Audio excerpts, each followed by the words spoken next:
On October 12th, 2023, I was sitting at my desk staring at the Paramount Plus page for the reboot of Frasier, just waiting for the first 2 episodes to be uploaded, and at about 4 AM EST, it premiered. I was very curious to see what this reboot would entail. Generally among sitcom and television viewers, reboots are a cardinal sin, especially for a show as classic as Frasier. Usually these reboots fall flat on their face due to bad writing, not keeping it as close to the original in terms of characters within reason. Of course, a reboot can be done correctly. If you go on with the mindset that this is an entirely different show than the first iteration, and that is exactly how the Frasier reboot was branded as. And when the rest of the episodes came out at a weekly pace, I watched every one of them. Now, it does kind of suck that there's only 10 episodes for not only season 1, but for the upcoming season 2.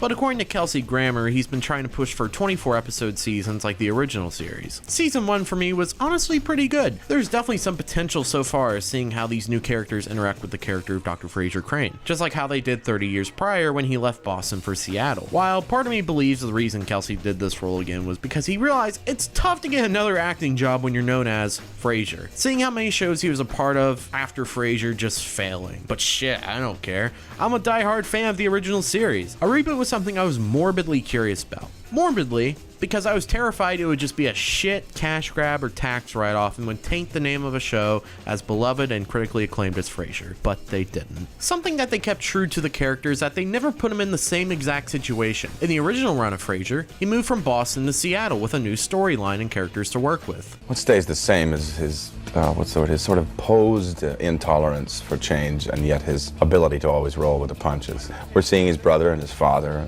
and him living with a healthcare worker. It's just a whole new set of circumstances that hopefully he'll be able to shoulder very well. And that's exactly what's happening here. Sure, the city is back in Boston, but he isn't at a bar called Cheers, and he's the main star of this series. I've seen a lot of people voice concerns that, well, if there's no Niles and Martin, I'm not watching it. David Hyde Pierce simply just wants to move on in his career, and John Mahoney's dead. Some have questioned if it would be good simply on the basis of it being a reboot. The term reboot in any form of television is almost viewed by everyone now as a slur. 2023's Frasier is technically a reboot, as it basically picks up 19 years after the events from the original run. But unlike a show like Will and Grace, it just doesn't continue on the same exact series. This is an entirely separate series being produced for Paramount Plus. Sometimes I forget that Frasier in of itself was a spinoff of Cheers. It's something not obvious unless you've watched the entire run of Cheers. Even as someone who's seen a good chunk of Cheers, it's still easy to forget, mainly because the Frasier character wasn't the sole star, and also the first time they tried to spin off went so well.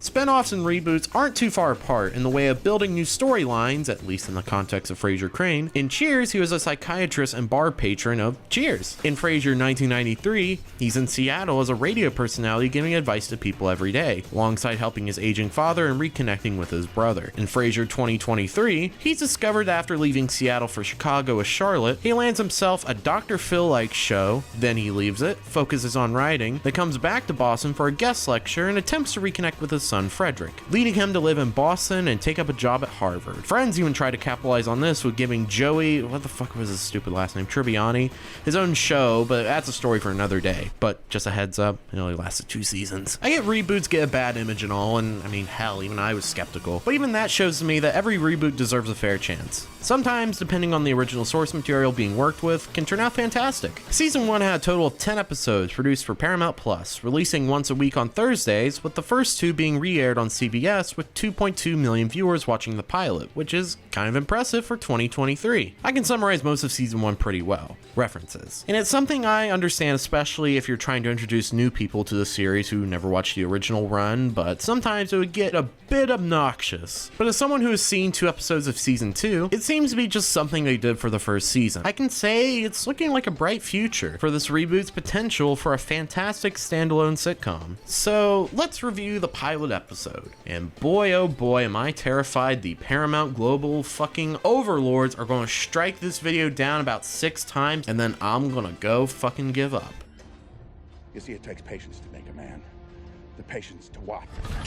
Whoops, that's a movie.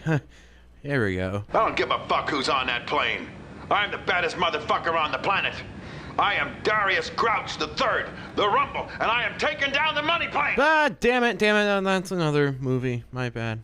Okay, here's Frasier. We start with the classic Frasier logo with the Seattle skyline in the logo before being flown away by a passing airplane. Then we fade into an airport where we see the man himself walk out the gate. Basically, before this point, Frasier and David had just returned from his father Martin's funeral. Waiting for him is Frasier's old Oxford friend, Alan Cornwall. Helping Frasier with his luggage is David, Daphne Niles' son, who shockingly acts like both of them. I don't have the heart to tell him that's not my luggage. Frasier is back in Boston to not only drop David off at Harvard, but guest lecture in Alan's class, while also hoping that with him being back in Boston, he can develop a better relationship with his son Frederick. Before we leave the airport though, we have old Frasier reference number 1.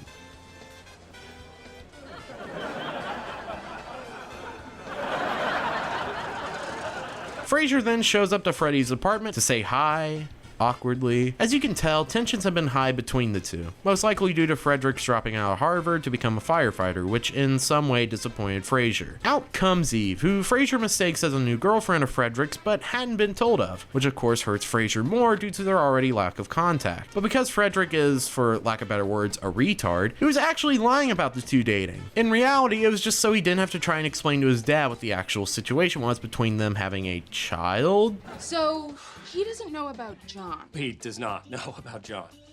Thank God I got him out of here fast enough. Frasier then guest lectures in Alan's class. The students love it. The department head Olivia Finch comes in and immediately gives Frasier an offer to become a professor at Harvard permanently. Don't know how that is possible. Frasier is reluctant at first due to him beginning research on a new book. The weirdest thing for me though is this is about 9 minutes into the episode. Just seems sort of early to jump into this future story plot. Kind of almost like the writers couldn't think of anything better to fill in the gaps. Alan tells everyone that they should all get drinks at the nearby Mahoney's bar. And here we get Cheers reference number 1 of the season. That's right, season. How does it feel being back in Boston? Mixed emotions, honestly. I'm not sure I was ever my best self here. I may have spent a little too much time at a certain bar.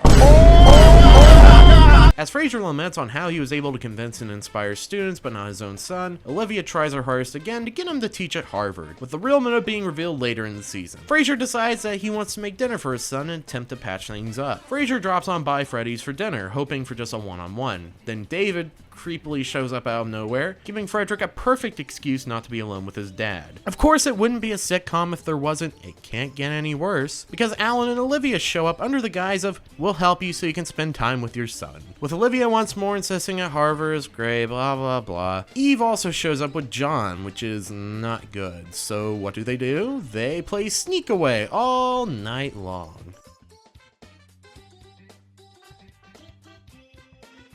Eventually, Frasier begins to not feel welcomed and decides to try and pack up shop, but not without Eve slipping up while thanking Frasier for what a wonderful job he did raising Freddy. He's always been there for us. Alan finally remembers who this girl is, saying she works down at the bar and said she just had a child with a fireman. Frasier uses his 330 IQ level investigation ability to try and get Freddy and Eve to crack and reveal the truth. I demand to see my grandchild. Okay. Grandchild? Look, that no one is hiding a grandchild from you. Okay, and I resent that accusation. And the truth gets revealed. Frasier's not a grandfather, Eve's Freddy's roommate, the child is Eve's, not his, and they've been living together to save money. Frasier, initially sounding supportive, saying he could have sent Freddy some money, then berates him for dropping out of Harvard. Then they go into Freddy's bedroom where Frasier continues to berate him, this time for not showing up to his grandfather's funeral. Asking for an explanation, Freddy finally lets it out. He goes on to say that after his friend died, Martin flew out to Boston to see Frederick to help him cope and talk about this new state of depression he had entered, talking about how he had to deal with some of his friends dying in the police force. Frasier tells Freddy to open up Martin's gift. Inside was a flag that was flown over the Washington state capitol to honor him for his years of service and as a detective on the Seattle police force. After this, Frasier takes up the opportunity to go ahead and accept the job at Harvard and rents the apartment next door to Freddy. Sorry, did I say rent? I meant purchase. Remember, this guy was like Dr. Phil for 15 years. He had some pretty decent sized pockets. And the ultimatum is that Freddy lives with Frasier, and even John live in the other apartment rent-free. Similar to the original run of Frasier with Martin and Frasier. I mean, the episode's called The Good Father, for fuck's sake. And the episode ends with a heart-touching tribute to John Mahoney, with a clip from the original set of Frasier saying, "It all works out." And yeah, that was the pilot. It was pretty okay as far as introductions go, especially for a revitalized sitcom as legendary as Frasier. The rest of the season is pretty good. It showed definite points of improvement which could be done the next season, and from what I've seen in season 2, it's beyond improved. Now, how have I seen bits of season 2? Am I some sort of secret Paramount insider? No. I went to the June 25th, 2024 taping of Frasier in Los Angeles on the Paramount Studios lot, where we were showed season 2, episode 2, and of course they filmed season 2, episode 6 right in front of us. For the season, people like Perry Gilpin are set to return, as well as Dan Butler and Edward Hibbard. While I hadn't seen the ones featuring Bulldog and Gil, I'm assuming they're well written and produced, seeing how the rest of the season's going so far. Frasier's season 2 finale taping is happening on July 30th of this year, something I'm going to try my damnedest to make. If you want to try your hand at seeing any of the remaining Frasier episodes being taped in Los Angeles, hopefully they're not closed by the time you watch this video, visit oneiota.com. Find Frasier and click the date you want and request tickets. In my experience, they generally give you a pretty decent heads up before filming, usually via email, but I just keep an eye on the IOTA website. I gotta say, so far this reboot or 2.0 of Frasier has really impressed me. Of course it doesn't live up to the original, but that's an extremely high bar to reach, but not impossible. It's only up from here and I cannot wait. And you know I'm gonna be part of the studio audience as much as I can. It's a Frasier superfan's dream. It's really amazing to see what they can do with a character from a TV show from the 1980s and still pulled off really good in 2023, now 2024. What made the original run so special was not only Frasier, but the people around him. And that takes some expert crafting to make perfect. And they're definitely doing great in this run. Now I've gotten back from vacation, there's a lot more videos to work on for this channel as well as the other two people I work for. So hopefully you guys will see me in the near future either here or my work on Chris the Narc or a Cheetah's clip channel. I've been the Confusing Opinion, giving out the most confusing opinions of all time. Now leave me alone. Hold up. Something a little more classier.